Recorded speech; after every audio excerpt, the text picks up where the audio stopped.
자, 이제 끝나지 않을 것 같았던 엘리야의 사역이 이제 마무리가 되고 있어요. 근데 한 가지 문제가 발생합니다. 엘리야가 너무 위대한 사역을 감당했다는 점이에요. 자신의 사역을 이어갈 엘리사에게 기름을 부었지만 엘리사조차도 스승의 위대한 사역을 이어갈 자신이 없었습니다. 그래서 엘리사는 자신의 스승 엘리야와 끝까지 동행을 합니다. 오늘 성경 구절에도 나오지만 엘리야의 마지막 그 여정길에 엘리야가 야, 너 여기 머물라 그러는데 계속해서 엘리사가 스승과 함께 같이 가겠다고 맹세하며 따라붙는 모습이 나옵니다. 열왕기하 2장을 자세히 묵상하다 보면요, 엘리야와 엘리사 사이에 동일한 일이 반복되는 것을 우리가 보게 됩니다.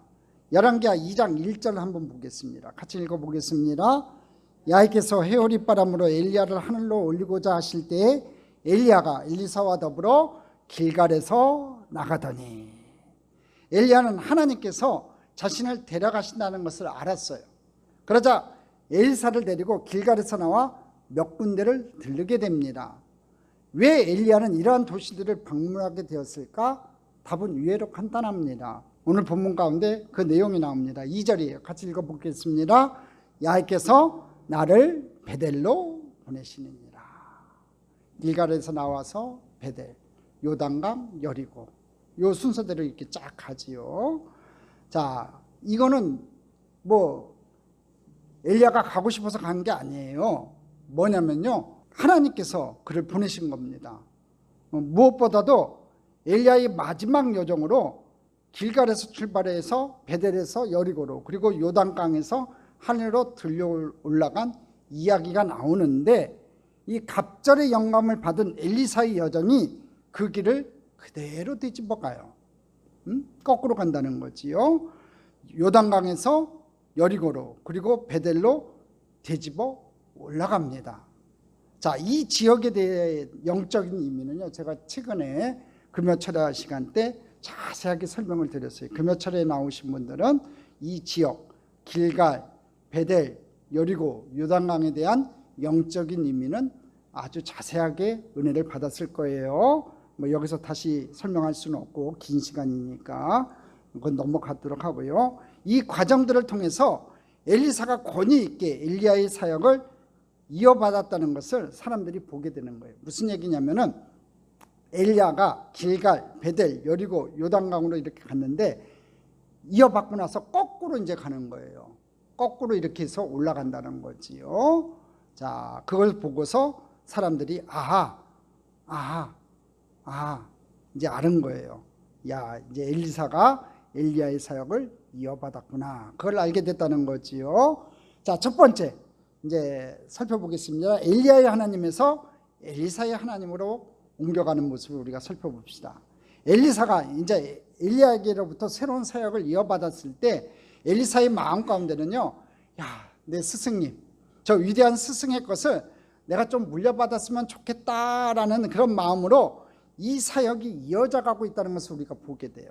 오늘 본문에서 다 다루지는 않았지만 열왕기하 2장 14절에 보면 아주 흥미로운 구절을 발견하게 됩니다. 2장 14절 같이 읽어보겠습니다.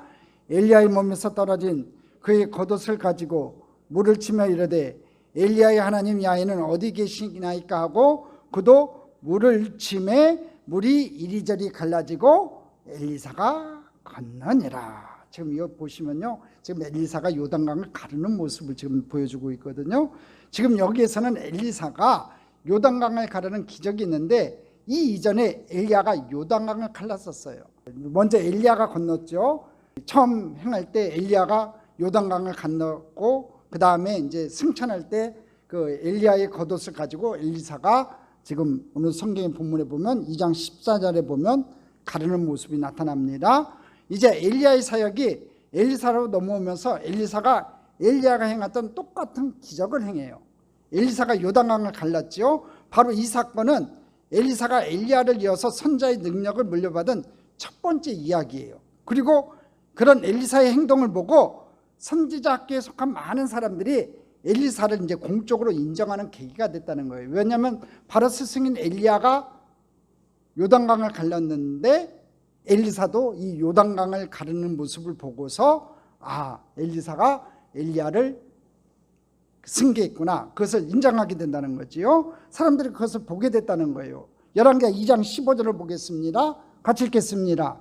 맞은편 여리고에 있는 선자 제자들이 그를 보며 말하기를 엘리야의 성령이 하시는 역사가 엘리사 위에 머물렀다 하고 가서 그에게로 나와 땅에 엎드려 그에게 경배하고, 제자들이 그를 보며 말하기를 엘리야의 성령이 하시는 역사가 엘리사 위에 머물렀다 하고, 이 굉장히 중요한 사건이 여기서 일어나고 있는 거예요. 지금 엘리사가 요단강을 가르는 그 모습을 보고서 깨달은 거예요.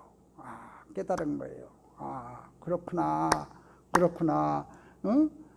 엘리야가 갈랐던 그 요단강 가르는 모습을 보면서 엘리야의 성령이 하시는 역사가 엘리사 위에 머물러 있구나, 그것을 봤다는 거지요. 엘리야의 하나님이 이제 누구의 하나님이 되는 거예요, 여러분? 엘리사의 하나님이 되는 거예요. 사람들이 그걸 보고 이제 엘리야에게 임했던 성령이 엘리사에게 임했나 보다라고 말하는 겁니다. 가만히 생각해 보면요, 많은 사람들이 하나님을 믿지만 누구의 하나님으로 불리는 일은 그리 많지 않은 듯합니다. 성경에는 아주 흥미로운 표현들이 많이 나오고 있는데 이 누구의 하나님이라고 하는 표현이 각마다 등장을 하지요. 아브라함의 하나님, 야곱의 하나님, 이삭의 하나님, 이렇게 부를 때 그들의 역사 속에서 구체적으로 함께 하셨던 하나님을 떠올리게 돼요. 우리가 야곱의 하나님 그러면 야곱에게 임했던 하나님, 이삭의 하나님 그러면 이삭에게 임했던 하나님의 역사를 우리가 떠올리게 된다는 거지요. 아브라함의 하나님으로 불리기 전에는요, 그 하나님은 아브라함과 인격적이지 않았어요. 아브라함도 하나님을 제대로 순종하지 않았던 사람이에요. 그런데 아브라함의 하나님이라고 불린다고 하는 건요, 하나님의 역사가 아브라함 가운데 일어나고 있었다는 거예요. 그 다음부터 이 아브라함이 변화되는 모습이 우리 성경에 나타나고 있어요. 그러니까 누구의 하나님이라고 불릴 때는요, 그 사람을 통하여 하나님의 영광이 나타나고 그 사람을 통해 기사와 이적이 명백하게 나타날 때예요. 저는 바라고 원해요, 여러분 성경에 나오는 그 아브라함의 하나님이, 야곱의 하나님이, 이삭의 하나님이 여러분의 하나님이 됐으면 좋겠습니다. 할렐루야. 그 얘기는 무슨 얘기냐면 하나님의 역사가 구체적으로 여러분 삶 가운데 좀 드러났으면 좋겠습니다. 자, 이제 엘리야의 하나님이 엘리사의 하나님으로 나타나는 순간이에요. 엘리야의 하나님에서 엘리사의 하나님으로 불려온다고 하는 이야기는 무엇일까요, 여러분? 그러면 엘리사에게서 하나님의 역사가 일어나고 있다는 거겠지요.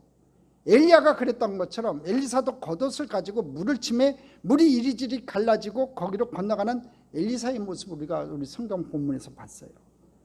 말씀을 묵상하면서 저는 그런 생각을 했습니다. 엘리사가 엘리야의 후계자가 되었다는 것은요, 선지자의 제자들이 인정하는 순간이었구나, 그 생각이 들어요. 여러분, 제가 신학교를 나왔기 때문에 이것이 얼마나 대단한 일인지를 알게 됩니다. 모두가 같은 선생님 밑에서 배웠는데 그 중에 하나를 자신의 선생님처럼 여기고 존경심을 표한다는 것이 결코 쉽지 않았을 거예요. 엘리사도 엘리야의 제자들 뿐이었어요. 그러니까 선지학교들이 있었는데 그 중에 제자 중에 한 명이 엘리사였단 말이에요. 그런데 그 엘리사에게 엘리야에 임했던 하나님이 같이 임한다는 것을 인정한다는 것은 쉽지 않았을 거라는 거지요. 왜? 다 같은 경쟁자니까. 여러분, 사람들에게 인정받는 리더가 되어 하나님께 쓰임받는 사람이 된다는 것이 여러분 결코 쉽지 않아요. 오늘 저희 마음속에 기대가 있다면요, 우리 속에 역사하신 하나님을 바라보면서요, 선지자들이 인정했던 것처럼 이 세상 사람들이 우리를 바라보면서 하나님이 저 사람 가운데 역사하시는구나, 그런 인정할 수 있는 사람이 되었으면 좋겠습니다. 좀 여러분 보면서 주변에 있는 사람들이 저 사람 하나님 믿는 사람이구나, 하나님께서 역사하시는 사람이구나, 그냥 기적이 막 일어났으면 좋겠어요. 병이 떠나가고요, 문제가 해결되고요, 여러분 자녀들이 잘 되고요, 여러분 삶 가운데 놀라운 하나님의 역사가 나타나면서 그냥 저절로 하나님의 영광이 드러나는 그런 귀한 사람으로 쓰임받기를, 인정받기를 주님의 이름으로 축복합니다. 오늘 말씀은 바로 이러한 엘리사의 리더십의 이양에 관한 이야기라는 거지요. 15절에서 우리는 아주 중요한 단서를 하나 발견하게 되는데 제자들이 하는 말이에요. 한번 15절을 다시 한번 읽어볼게요. 제자들이 그를 보며 말하기를 엘리야의 성령이 하시는 역사가 엘리사 위에 머물렀다 하고, 오늘 말씀을 통해 우리는 단순히 선지자로서의 리더십이 이양되는 것을 보는 것이 아니에요. 자, 보십시오. 엘리야의 성령이 하시는 역사가, 그러니까 엘리야에게 성령이 하셨던 역사가 엘리사 위에 머물렀다, 그걸 봤다는 거죠. 이 말씀을 통해서 우리는 단순히 선지자로서의 리더십 그냥 이양됐다, 야 뭐 군대에서 사단장 바뀌듯이 확 바뀌었다, 그 내용이 아니라는 거예요. 사명과 사역의 방향이 어떻게 바뀌고 있는지를 오늘 우리들의 말씀을 통해서 보게 된다는 거예요. 그러니까 능력이, 성령의 역사가 움직이는 모습을 제자들이 보고 있다는 거예요. 우리가 잘 아는 것처럼 엘리야는 이스라엘의 제약으로 인해 3년 동안 가뭄이 들 것을 아방 앞에서 예언한 것으로 공적인 사역을 시작했어요. 엘리야의 기적 중 가장 인상적인 것이 뭐였습니까? 갈멜산에 있었던 이방 선자 850명과의 영적 전투였습니다. 전투에서 승리함으로써 엘리야는 기송강가에서 850명 이방 선자들의 목을 베는 엄청난 승리를 경험하게 돼요. 그렇죠, 여러분? 엘리야의 사역은 대부분 강한 능력으로 이스라엘 죄를 경고하거나 심판하는 일을 이루기 위해 기적을 행했던 거예요. 맞아요. 이런 사역을 했어요. 우리가 하나님의 말씀을 맡은 애언자로 살아갈 때 무섭고 두려운 하나님의 말씀으로 이 세상을 향해 엄중하게 경고할 수 있어야 돼요. 근데 한번 생각을 해보십시오. 엘리야가 평생에 이런 사역을 하면서 얼마나 힘들었겠어요. 우리가 말씀의 은혜를 나눠봤지만 얼마나 힘들었겠냐고요. 그는 늘 사람들에게 잘못된 것을 이야기하며 심판과 정의에 대한 이야기를 했을 때 그게 얼마나 힘들었을까요? 한번 생각해 보자는 거죠. 심판과 정의에 대한 이야기를 사람들이 듣고 싶어 했을까요? 여러분들한테 제가 막말로 야, 너 그렇게 믿으면 안 돼! 그 얘기 한마디만 나와도 낯세게 싹 변할 거예요. 어이 김집사, 이집사, 그렇게 예수 믿으면 안 돼! 그러면 속으로 그렇게 너나 잘 믿어라. 그럴지도 몰라요. 얼굴 색깔이 싹 변할 거라고. 사람은요, 뭐 이렇게 권면을 해줘도요, 이렇게 업셋하는 마음들이 없어요. 받아들이지를 않는다고요. 그런데 엘리야는 지금 왕비한테 이스라엘 백성들, 우상 숭배하는 이스라엘 백성들에게 계속해서 권면하고 그렇게 하면 안 된다고 얘기를 했던 사역, 그 사역을 했단 말이에요. 경고하는 사역을 했으니까 사람들이 좋아했겠냐고요. 특별히 이세벨이 아주 죽이려고 했잖아요. 너 죽인다 그랬잖아요. 너 내일 아침에 저 사람들처럼 내가 너를 죽일 것이다 했단 말이에요. 그러니까 엘리야가 노덴나무 밑으로 피해갔잖아요. 이러한 사역이 무척 힘든 일이라는 것을 우리는 알고 있다는 거지요. 그러한 행동은 사람들로부터 쉽게 예면을 당하는 일이에요. 아니, 그러한 일로 인해 심한 핍박과 생명의 위협을 받게 될 수도 있다는 거지요. 아마도 그런 사역으로 인해 엘리야는 많이 지쳤을 것이고, 우리가 2주 전에 우리가 보았던 노덴나무 아래서 탈진했던 그의 모습은 결코 우연이 아니었을 거예요. 제가 믿음에 대한 한번 설교를 하면서 했던 말이 있었어요. 우리에게 찾아오는 고통 중에 징계도 있고 십자가도 있다고 말이에요. 징계는요, 우리가 잘못으로 인해 하나님께부터 받는 것이고요, 우리가 선택할 수 없는 거예요. 징계는. 근데 하나님의 징계가 내려지면요, 그냥 받아야 돼요. 하지만 십자가는 우리가 선택하는 거예요. 기꺼이 고통을 감수하는 거지요. 십자가는 무겁고 고통스러워요. 하지만 그것이 우리의 사명이라면 기꺼이 순종하며 져야 한다는 거지요. 오늘 여러분에게 있는 십자가는 무엇일까요? 근데 많은 성도들은요, 이 십자가 지기를 싫어해요. 그저 편하게 신앙생활 하려고 해요. 근데 하나님은 네가 지을 십자가를 지고 나를 따르라고 해요. 예수님을 따른다는 건 내가 짊어질 십자가를 지고 주님을 따르는 거예요. 주님은 큰 십자가를 지셨죠. 모든 인류를 대속하는 큰 십자가를 지고 앞에 행하고 계시고, 그 다음 우리들한테 하는 얘기는 뭐냐면 네가 짊어질 십자가가 있다. 그 십자가를 지고 나를 따르라고 해요. 오늘 여러분에게 제가 전달하고 싶은 메시지는 이 얘기예요. 오늘 여러분이 지고 있는 십자가는 뭐냐 이거지요. 그것이 우리의 사명이라면 기꺼이 순종하면서 져야 한다는 거예요. 우리 참정학교 성도들은 하나님의 징계는 좀 내려지지 않고 될 수 있으면 내가 짊어져야 될 십자가를 자원해서 지면서 주님을 따르는 귀한 믿음의 백성들 됐으면 좋겠습니다. 오늘 본문에서 다 다루지는 않았지만 갑절의 영감을 구했던 엘리사의 사역과 기적은요, 엘리야와는 아주 많이 다른 모습을 우리에게 보여주고 있어요.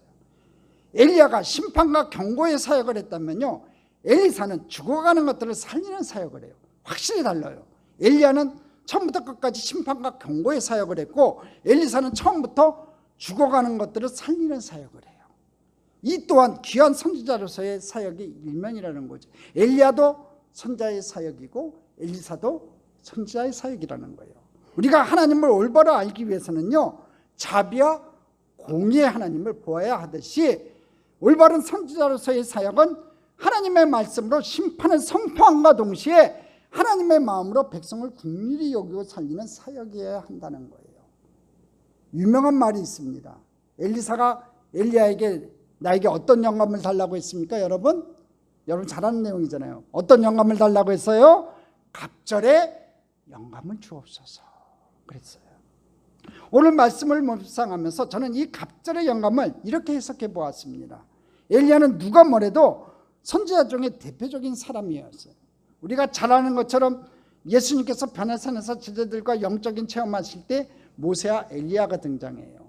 그렇죠? 여러분, 성경에 나오는 인물 중 에녹과 엘리야만이 이 땅에서 죽음을 보지 않고 하늘로 옮겨갔어요. 어떤 면으로 봐서는요, 엘리야는 엘리사보다 훌륭한 사람입니다. 엘리사는 그러한 스승에게 갑절의 영감을 구했고 그것을 지켜봤던 사람들이 하나님의 영이 엘리사에게 임했던 것을 보고 인정을 했어요. 그 영은 어떤 영이었을까요? 엘리야에게 임했던 영의 갑절의 영이었다는 거예요. 할렐루야. 그러니까 엘리야에게 임했던 영의 성령의 능력에 갑절의 능력이 엘리사에게 임했다는 거예요. 할렐루야. 이제 그의 사역이 시작됩니다. 사람을 살리는 사역, 어쩌면 갑절의 영감이 필요한 사역이 살리는 일이라는 생각이 들어요. 오늘 말씀을 묵상하는 가운데 제일 중요한 말씀 가운데 하나가 이 갑절의 영감일 것 같아요. 그런데 저에게 이 말씀을 묵상하는 중에 그렇겠구나. 정의와 심판을 이야기하는 엘리야의 사역이 참 애롭고 힘들었지만 이 사람들에게 주님의 자비와 긍휼을 선포하는 엘리사에게는 갑절의 영감이 필요했겠구나. 그러니까 담대하게, 야, 니들 하나님 앞에 돌아가지 않으면은 하나님의 징계가 때려질 거야 하고서 이렇게 선포하는 그 엘리야의 사역도 중요했지만, 그에게도 영감이, 하나님의 능력이 필요했겠지만, 힘들고 지친 사람들을 살리는 그 엘리사의 사역을 위해서는 갑절의 영감, 능력이 필요했겠구나, 그 생각이 들었다는 거지요. 저는 바라고 원합니다. 오늘 엘리사에게 임했던 영감에, 그 갑절의 영감이 오늘 여러분에게 임하기를 주님의 이름으로 축복합니다. 왜? 주변에 있는 사람들을 살리기 위해서 하나님의 능력이 있어야 돼요. 할렐루야. 여러분들이 기도할 때마다 좀 앉은 맹이가 좀 일어나야 되고요, 병든 자가 눈을 떠야 되고요, 오늘 여러분들이 기도할 때마다 문제가 해결돼야 되고요, 원수마귀가 떠나가야 돼요. 우리 그런 장로님들이 됐으면 좋겠어요. 우리 권사님들이 그런 권사님들 됐으면 좋겠고, 우리 집사님들이 그런 집사님들 됐으면 좋겠고, 우리 성도님들이 그런 성도님들 됐으면 좋겠습니다. 저도 요새 간절히 소망하는 게 있어요. 능력의 종이 되기를 원합니다.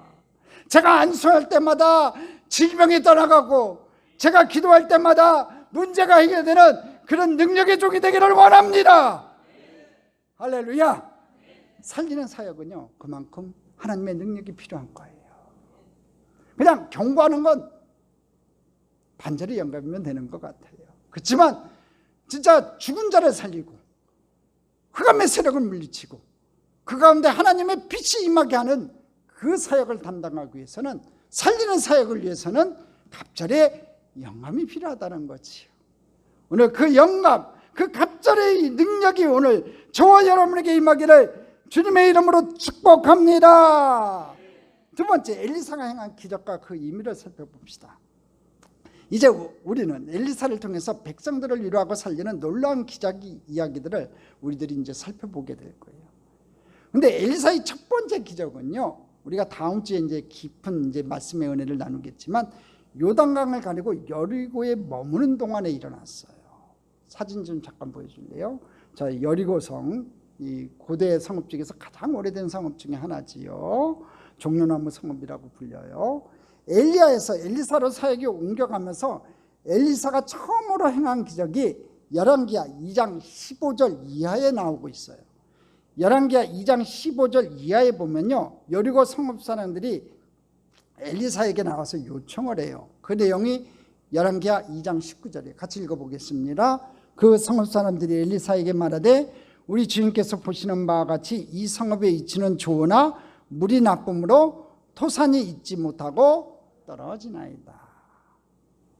자, 물이 나빠가지고 이 열매들을 맺지 못한다고 얘기를 해요. 그러니까 엘리사는 사람들에게 소금을 가져오라고 명하고는 그 소금을 물 근으로 가져가 뿌리자 물이 고침을 받아요. 바로 그 셈이 엘리사의 셈이에요. 그 셈에 대한 얘기는 다음 주에 같이 기적을 살펴볼 거예요. 자, 여기 아주 흥미로운 지점이에요. 엘리야가 3년 6개월 동안 비가 오지 않아 물이 없어지는 가뭄을 선포하며 공적 예언자로서의 사역을 시작했는데 엘리사는 지금 보십시오. 물을 살리는 기적으로 공적 사역을 시작해요. 둘 다 물에 관한 기적인데, 하나는 물을 통해서 경고를 하는 사역을 시작했고, 한 사람은 물을 살리는 사역을 시작해요. 엘리사의 이 첫 번째 기적은요, 물을 새롭게 고치는 사역을 하게 되는 거죠. 이제 다음 주부터 우리들이 보게 될 엘리사의 많은 기적들은요, 사람들을 살리는 일들을 보게 될 거예요. 여전히 바알을 숭배하고 있고 여전히 그들은 패악했지만 하나님께서 그들에게 어떤 자비를 베푸시는지를 우리들이 보게 된다는 거지요. 열왕기하 4장에 보면요, 과부의 집에 기름이 넘치도록 하여 한 가정의 삶을 살게 해요. 또 수넴 여인의 아들이 죽자 엘리사는 그 몸을 포개어서 다시 살려내요. 흉년의 때에 가난한 선자의 제자들이 국을 끓였는데 여기에 독나물이 들어가 아무도 먹을 수 없게 되자 엘리사는 모든 독을 제거해 사람들이 먹을 수 있도록 만들어줘요. 또한 예수님이 오병이어의 기적을 생각나게 하는 기적도 있었어요. 엘리사와 제자들의 무리가 100명이 되었는데 음식이 모자라자 보리떡 20개와 이 채소 한 자루밖에 없을 때 이렇게 명령을 해요. 열왕기하 4장 43절에 같이 읽어보겠습니다. 무리에게 주어 먹게 하라. 야의 말씀이 그들이 먹고 남으리라 하셨느니라. 자, 오병이의 기적처럼 이렇게 작은 보리떡 20개와 채소 한 자루로 우리가 음식을 먹게 하는 역사를 베풀어요. 또 하루는 선자 생도가 자신들의 거처를 지으려고 새도끼를 빌려와 나무를 베다 실수로 그 도끼를 물에 빠뜨리자 엘리사가 나뭇가지를 던져 그 새도끼가 떠오르게 하는 기적을 행해요. 이런 엘리사의 기적을 통해 사람들은 무엇을 보았을까요, 여러분? 엘리사는 늘 이렇게 살리는 사역을 했다고요. 하나님께서 죄악을 심판하실 뿐만 아니라 자비로우심으로 사람을 살리시는 분임을 보게 되었다는 거예요. 스승은 경고하고 이 심판을 예고했지만 엘리사는 사람을 살리는 사역을 했다는 거지요. 그래요. 엘리사의 사역은 이렇게 사람을 살리는 일로 계속돼요. 엘리야는 우상을 숭배하는 바알 교도들에 대항해 야훼 신앙을 지켰지요. 반면에 엘리사는 이스라엘을 침략하는 외부 세력들에 맞서서 이스라엘을 지켜내요. 우리는 앞으로 이스라엘을 끊임없이 괴롭히는 아람 군대에 대항해서 엘리사가 어떻게 나라를 지켜왔는지를 보게 될 거예요. 엘리야와 엘리사의 사역을 보면서 우리가 깨닫는 중요한 진리가 있습니다. 하나님을 믿는 사람들에게요, 국경은 없지만 조국은 있다는 말이 떠올라요. 한번 따라 하겠습니다. 국경은 없지만 조국은 있다. 하나님을 믿는 신앙에는요, 국경이 없어가지고 복음이 만방에 선포돼야 돼요. 하지만 우리들이 살고 있는 조국을 하나님의 이름으로 지켜내는 것이 신앙인들의 명백한 사명이기도 하다는 거예요. 열왕기하 13장 14절에 보면 이스라엘 왕 요아스가 엘리사를 찾는 장면이 나와요. 한번 볼까요? 같이 읽겠습니다. 엘리사가 죽을 병이 들매 이스라엘 왕 요아스가 그에게로 내려와 자기의 얼굴에 눈물을 흘리며 이르되 내 아버지여 내 아버지여 이스라엘의 병과 마병이야 하매. 나라의 풍정도와 같은 위기 가운데 요아스 왕이 찾은 사람이 바로 선지자 엘리사였어요. 나라의 위기 가운데 생각나는 사람이 누구여야 할까요, 여러분? 물론 엘리사의 시대에도 바알을 섬기는 우상 숭배자들이 많았어요. 그럼에도 불구하고 그 나라를 지키는 사람이 필요했다는 거지요. 엘리사가 그랬다는 거예요. 신앙인이 된다는 것, 우리가 하나님의 말씀을 맡은 애언자가 된다는 건요, 이 두 가지 기능이 생생하게 살아있어야 한다는 거예요. 정의를 외쳐야 할 때도 있고요, 우리들에게 주신 나라를 지키기 위해 애써야 할 때도 있다는 거지요. 하나님의 부르심에 어디에 있는지 그 부르심에 순종해야 된다는 거예요. 신앙이 된다는 건요, 그 시대에 민감해서 성령에 감동된 자로서 그 시대를 향한 하나님의 말씀을 선포해야 돼요. 그런 면에서 우리는 조국 대한민국과 한국교회를 좀 바라볼 수 있어야 돼요. 이 나라 조국에서 우리들이 정의와 하나님의 뜻을 선포하는 것은 어떤 의미이고, 우리가 이 땅 위에 조국을 지키는 신앙인으로 살아가는 것은 어떤 의미인지를 좀 고민 좀 해봐야 돼요. 이 시기에는 이 나라 민족을 위해서 우리가 무엇을 해야 될까 한번 생각을 해봐야 될 것 같아요. 지금은 거짓과 탐령으로 얼룩진 시대를 향해 정의를 말해야 되고 거룩과 겸손을 회복할 때가 아닐까 싶어요. 나라와 대통령을 위해서 기도하는 것이 잘못된 것이 아니라 공의와 심판을 이야기하는 예언자적 기능을 상실한다면 교회와 신앙이 세상의 권력과 손을 맞잡고 타락할 수 있다는 것을 명심해야 하는 거예요. 대통령을 위해서 기도한다는 것이 여러분 무엇일까요? 그 사람을 위해서 축복하는 덕담이 아니라 바른 길을 갈 수 있도록 하나님의 말씀을 선포해야 된다는 거지요. 엘리야처럼 그러면 안 된다고 돌아오라고 얘기할 수 있어야 된다는 거지요. 엘리야와 엘리사의 사역을 통해 우리가 깨닫게 되는 예언자적 사명이 무엇인지를 우리가 생각해 보아야 된다는 거예요. 그리고 또한 이 교회가 할 사명이 무엇입니까? 이 세상에 죽어가는 많은 영혼들을 구원할 뿐만 아니라 이 세상에서 굶주리고 힘들고 어려워서 지쳐 쓰러져가는 그 사람들을 일으켜 세워주는 그런 사역을 우리가 담당해야 돼요. 저는 그 사역을 담당하고 싶어요. 우리 교회가 부흥해야 되는 건요, 성도들이 많이 늘어나서 목사들에게 내가 자랑하고 싶어서가 아니에요. 우리 성도들이 낸 헌금이 많이 쌓여가지고 여러분 통장에 헌금이 많아지는 거 그거 필요 없어요. 지금 중요한 건 뭐냐면 우리 성도들이 많아지고 헌금이 많아진 그 헌금들을 통해 가지고 이 땅에 죽어가고 힘들어가고 이 전주지역에서 진짜로 사랑의 손길이 필요하고 진짜로 도와주는 손길이 필요한 그 사람들에게 주의 사랑으로 흘러가는 그런 참 좋은 교회가 돼야 됩니다. 그래서 여러분 돈 좀 많이 버세요. 돈 좀 많이 버세요. 아멘은 사람이 적네요. 돈 좀 많이 버세요. 부자가 되세요. 그래서 헌금도 좀 많이 내세요. 그래서 그 헌금들을 가지고 우리가 어려운 사람들을 많이 도와주는 참 좋은 교회가 됐으면 좋겠습니다. 자, 세 번째, 길갈에서 베들로 그리고 여리고에서 요단강을 건너는 모습을 보게 됩니다.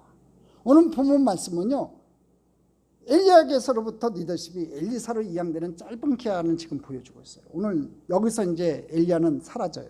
이제 엘리사의 사역이 시작됐거든요. 그리고 그 과정에 몇 개의 지명이 등장하는데 아주 흥미로워요. 무엇보다도 엘리야가 하늘로 불림을 받기까지 엘리사와 동행하는 지명에 똑같은 상황들이 나오고 있어요. 엘리야는 계속해서 엘리사에게 너 여기 머물라 하지만 엘리사는 당신을 떠나지 아니하겠습니다 라고 하면서 동행을 해요. 또 하나 흥미로운 것은 엘리사가 스승의 뒤를 이어 영적 영향을 받게 된 후 스승을 따라갔던 그 길을 똑같이 되짚어가고 있다는 거예요. 한번 볼까요? 엘리야의 여정 지도로 한번 봅시다. 엘리야의 여정, 자 보시면 길갈에서 베델, 여리고, 베다니로 갔어요. 저 베다니에서 엘리야가 승천했다고 했죠. 요단강을 건너가지고. 자, 그러면 엘리야가 요단강을 가려고 불병거를 타고 하늘로 올라간 후 엘리사는 똑같이 요단강을 가려고 여리고로 가요. 자, 엘리사의 여정 보여주세요. 자, 여정을 거꾸로 간다고요. 자, 베다니에서 출발해갖고 여리고, 요단강을 건너서 여리고, 베델, 길갈로 가요.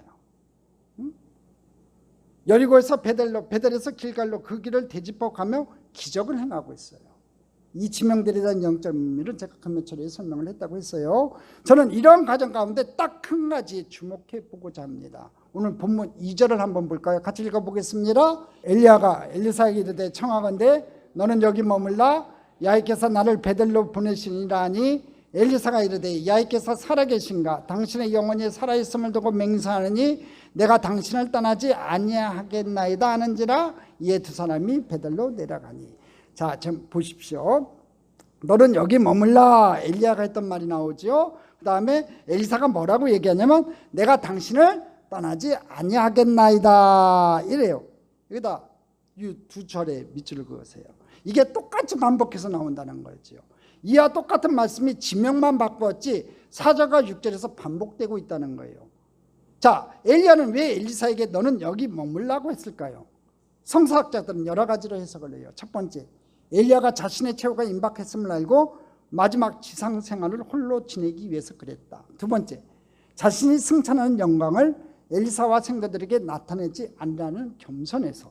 세 번째, 엘리사의 충성과 사랑을 시험해 보기 위해서. 뭐 여러 가지가 겹쳤던 것 같아요. 이러한 엘리야의 명령에 대하여 엘리사는 역시 똑같은 말을 반복해요. 자, 본문 2절 다시 한번 읽어보겠습니다. 엘리사가 이르되 야훼께서 살아계신가? 당신의 영혼이 살아있음을 두고 맹세하노니 내가 당신을 떠나지 아니하겠나이다. 이와 같은 표현은 아주 전형적인 맹세의 패턴이에요. 맹세하겠나이다. 맹세하노니 내가 당신을 떠나지 아니하겠나이다. 이게 계속해서 두 번이나 연속으로 나와요. 똑같은 패턴이에요. 똑같은 구절이에요. 똑같은 문장이에요. 그가 얼마나 강력한 의지를 가지고 있는지를 단적으로 표현하는 거지요. 그는 자신이 하고 있는 말의 신실함을 담보하게 그렇게 표현하고 있어요. 그리고 세 개의 다른 지명에서 세 번에 반복되는 이야기 가운데 어김없이 등장하는 사람들이 있어요. 그게 누구냐면 선지자 생도들이에요. 본문 3절과 같은 내용이에요. 같이 읽어볼까요? 베델에 있는 선지자의 제자들이 엘리사에게로 나와 그에게 이르되, 여기까지만 읽읍시다. 선지자의 제자들이 늘 등장을 해요. 선지자의 생도 혹은 선지자의 무리는요, 사무엘 당시에도 존재했었어요. 자, 오늘날로 말하면 선지자 학교, 즉 신학교와 같은 곳에서 함께 공부하는 사람들을 일컫는 말이에요. 그러니 길갈, 베델, 여리고에도 이러한 선지자 학교가 있었다는 것을 알 수 있다는 거예요. 이 선지자의 제자들이 가는 곳마다 이게 등장한다는 얘기는 무슨 얘기냐면 길갈에도 베델에도 여리고에도 선지자 학교가 있었다는 얘기예요. 이건 굉장히 중요해요. 다음 주에 우리가 공부할 내용에 꼭 연관되는 거니까 기억을 해 놓으셔야 돼요. 길갈, 베델, 여리고에도 선지자 학교가 있었다. 꼭 기억해 놓으세요. 이들은 모두 엘리야가 마지막 때를 맞이하고 있다는 것을 눈치채고 있었어요. 참 흥미로운 것은 엘리야에게는 직접적으로 어떤 말도 못해요. 그런데 계속해서 엘리사에게 이런 상황을 이야기하고 있다는 거예요. 제 생각에는 선지자 생도들이 감히 엘리야에게는 말을 걸지 못하지만 엘리사하고는 아주 친밀함과 격이 없는 대화가 가능했다는 것을 알 수 있어요. 왜? 같은 제자였으니까, 같이 공부했던 사람들이니까 엘리사에게는 편하니까 얘기를 하고 있는 거예요. 여기서부터 또 상상력을 발휘해 말씀을 한번 묵상해 보겠습니다. 엘리야의 사역과 엘리사의 사역 가운데 굉장히 중요하게 비교되는 부분이 하나가 있어요. 다른 디프런트한 부분이 있어요. 엘리야의 사역을 보면요, 늘 그런 표현들이 따르고 있어요. 그게 뭔지 아세요, 여러분? 홀로예요, 홀로. 홀로. 그리시대까지도 엘리야는 혼자였어요. 그가 갈멜산에서도 혼자 싸워요. 그리고 브엘세바로 도망가는 그 길에도 엘리야는 혼자였고요. 사안을 데리고 갔지만 호렙산에 갈 때는 사안을 놔두고 혼자 갔어요. 엘리야는 계속해서 이런 이야기예요. 무슨 얘기냐면 나만 홀로 남았다. 나만 홀로 남았다. 그런데 하나님께서는요, 그렇지 않다고 말씀하시는 거예요. 엘리야는 나만 홀로 남았다 그런 마음을 가졌는지 모르지만 하나님께서는 그렇지 않다고 친히 얘기하신 게 있어서 열왕기상 19장 18절에 같이 읽어보겠습니다. 그러나 내가 이스라엘 가운데 7,000명을 남기리니 다 바알에게 무릎을 꿇지 아니하고 다 바알에게 입맞추지 아니한 자니라. 7,000명을 남겼다는 거지요. 믿음을 지킨 사람 7,000명이 있었는데 엘리야는 이 주변의 동역자들이 눈에 들어오지 않았고 홀로 책임을 지고 외롭게 사역을 감당한 사람이었다는 거예요. 하지만 엘리사는 그렇지 않아요. 마지막 순간에 자신을 떼어놓는 스승과 끝까지 동행하겠다고 말하고 있잖아요. 스승과 함께 하겠습니다 하고 맹세까지 하잖아요. 놀랄까도요, 이 사역을 보면요, 늘 함께라는 말이 등장을 해요. 엘리야 하면 떠오르는 것이 홀로라는 단어인데 엘리사에게 떠오르는 말은요, 동행 혹은 함께라는 말이에요. 우리가 살펴보게 될 엘리사의 사역을 보면요, 늘 옆에 사원도 있고요, 선지자 성도들도 함께하는 것을 보게 돼요. 신학생과 같은 선지자 그룹은요, 엘리야 때도 있었지만 이들과 함께 사역한 것은 엘리사 때부터였어요. 추측이긴 하지만 엘리야가 그렇게 위대한 선지자로 기억될 수 있었던 건요, 그의 제자였던 엘리사가 선지자 성도들과 함께 영성운동을 벌였던 결과일 수도 있어요. 위대한 스승 밑에서 위대한 제자가 나오지만 반대로 위대한 제자가 스승을 위대하게 만들 수도 있다는 거예요. 엘리야에서 엘리사로 사역이 옮겨가는 것을 보면 한 가지를 생각합니다. 물론 홀로 사역하는 것이 잘못된 것은 아니지만 함께 사역하며 동역할 친구들이 있는 것이 참 복되다는 것을 알게 되었어요. 혼자 사역하는 것도 좋아요. 그렇지만 함께 사역하는 것이 더 좋은 거예요. 함께 사역하기 때문에 번거롭고 효율성이 떨어질 수도 있어요. 하지만 함께 수고했던 사람들이 인생의 중요한 순간에 힘이 될 수 있다는 거지요. 여러분 절대로 혼자 있으려고 하지 마세요. 외롭게 혼자 있으려고 하지 마세요. 하나님의 이름은요, 함께하는 거예요. 할렐루야. 여러분 혼자 독불장군처럼 일하려고 하지 마세요. 하나님의 일은 함께하는 거예요. 이제 시작하는 엘리사의 사역을 살펴보면서 우리들의 사역도 돌아볼 수 있는 시간이 되었으면 좋겠습니다. 앞으로 여러분들이 인생을 살아가는 동안 여러분들이 위기를 이길 수 있는 길은요, 여러분들과 함께하는 사람이 있을 때라는 거예요. 여러분, 많은 위기가 우리에게 다가올 거예요. 근데 그 위기를 여러분 혼자 넘어가려고 하지 마시고 엘리야처럼 힘들게 넘어가려고 하지 마시고 오늘 엘리사와 함께, 엘리사가 수많은 선지생들과 함께 그 위기를 넘겼던 것처럼 오늘 저와 여러분도 동역하면서 함께 여러분들의 삶의 위기를 넘어가는 귀한 은혜가 있기를 주님의 이름으로 축복합니다. 여러분들에게도 함께하는 사람이 좀 있었으면 좋겠습니다. 저는 바라고 원합니다. 저에게 사역을 도와주는 함께하는 사람들이 좀 많이 생기기를 저는 소망해 봅니다. 여러분들이 그런 사람 됐으면 좋겠습니다. 디트리히트 보네퍼, 참 제가 좋아하는 신학자지요. 저 사람이 만약 2차 대전 끝나기 1년 전에 죽지만 않았다면 이 세계가 많이 바뀌었을 거예요. 진짜 존경할 만한 신학자고요, 목회자예요. 이분이 이제 성도란 무엇인가에 대해서 얘기한 적이 있었어요. 여러분들이 생각하는 이상적인 사람이 모여서 이상적인 공동체를 이루는 것이 성도의 공동생활이 아니라, 교회는 내가 원하는 이상적인 사람들이 만나는 것이 아니라 하나님의 도우심이 필요한 죄인들이 모여서 나와 같은 죄인들이 만나는 것이 교회입니다. 그것이 성도들의 공동생활입니다. 참 맞는 얘기인 것 같아요. 진짜 잘난 사람들이 모인 게 아니라 나와 같은 죄인들이 모여서 서로에게 힘이 되어주는 것, 그게 교회 생활 아닌가 싶어요. 그러니까 교회 생활하면서 잘난 척하지 맙시다. 서로 도와줍시다. 힘든 사람 있으면 좀 도와줍시다. 함께 합시다. 나 혼자 뭔가 하려고 하지 마세요. 잘나면 얼마나 잘났습니까? 함께 해야 돼요. 쓰러져가는 자가 있으면 좀 일으켜 세워주시고, 눈물 흘린 자가 있으면 좀 달려가서 좀 눈물 좀 닦아주세요. 잘났으면 얼마나 잘났습니까? 비판하지 마시고요, 평가하지 마시고요, 책망하지 마시고 우리가 서로 끌어안고 우리가 서로 함께 일어납시다. 할렐루야. 엘리야에서 엘리사로 넘어가는 이 과정을 보면서 엘리야가 참 아주 강력한 리더십을 가진 위대한 선지자인 것은 분명하지만 너무 외롭고 그가 너무 슬펐다는 생각이 좀 들었어요. 저는 여러분들이 하나님의 사역과 하나님의 일을 하면서 외롭지 않았으면 좋겠다는 생각이 들어요. 믿음의 동역자들이 여러분들에게 있었으면 좋겠다는 생각이 들어요. 우리들이 다 자격 있는 쓸만한 사람들이어서가 아니라 부족한 우리들이 함께 모여서 하나님이 우리를 부르신 그 부르심의 계획 가운데서 우리들이 함께 이 길을 갈 수 있는 사람들이 되었으면 참 좋겠다는 생각이 듭니다. 그런 성도들 다 되시기를 간절히 축복합니다. 축복합니다. 축복합니다.